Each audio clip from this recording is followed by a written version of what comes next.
Esther chapter 9.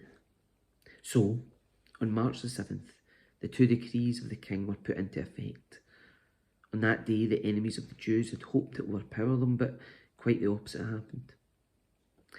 It was the Jews who overpowered their enemies.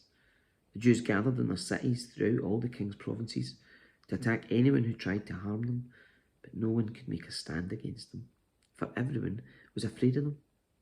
And all the nobles of the provinces, the highest officers, the governors, and the royal officials helped the Jews for fear of Mordecai. For Mordecai had been promoted in the king's palace, and his fame spread throughout all the provinces as he became more and more powerful. So the Jews went ahead on the appointed day and struck down their enemies with the sword.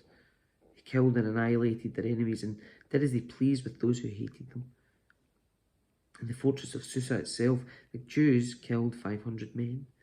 They also killed Parshandatha, Dalphon, Aspatha, Paratha, Adalia, Aridatha, Parmashta, Arisai, Aridai, and Vaisatha, the 10 sons of Haman, sons of Hammedatha, the enemy of the Jews, but they did not take any plunder. That very day, when the king was informed of the number of people killed in the fortress of Susa, he called for Queen Esther. He said, "The Jews have killed 500 men in the fortress of Susa alone, as well as Haman's 10 sons. If they've done that here, what has happened in the rest of the provinces? But now, what more do you want? It will be granted to you. Tell me, and I will do it." Esther responded, "If it please the king, give the Jews in Susa permission to do again tomorrow as they have done today, and let the bodies of Haman's 10 sons be impaled on a pole."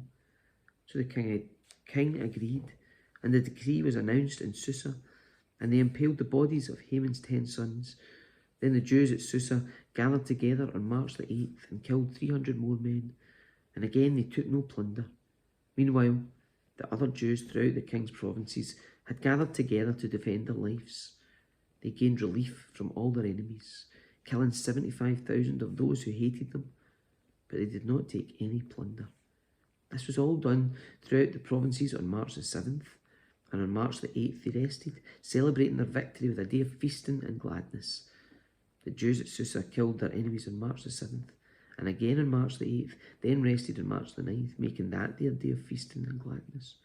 So that to this day, rural Jews living in remote villages celebrate an annual festival and holiday on the appointed day in late winter, when they rejoice and send gifts of food to each other.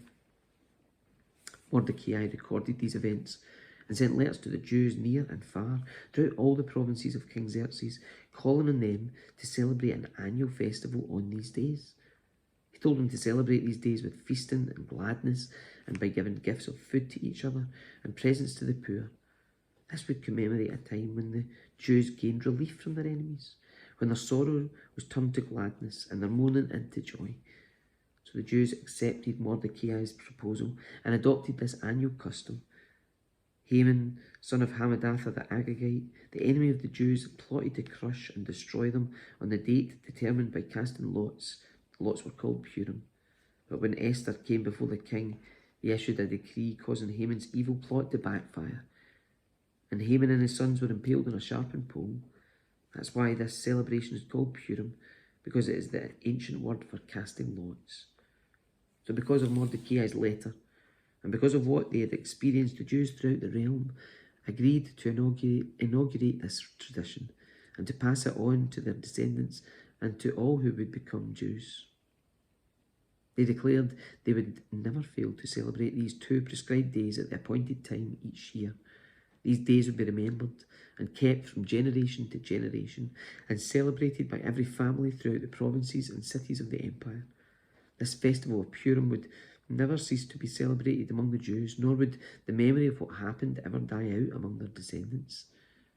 Then Queen Esther, the daughter of Abihail, along with Mordecai the Jew, wrote another letter, putting the queen's full authority behind Mordecai's letter to establish the festival of Purim.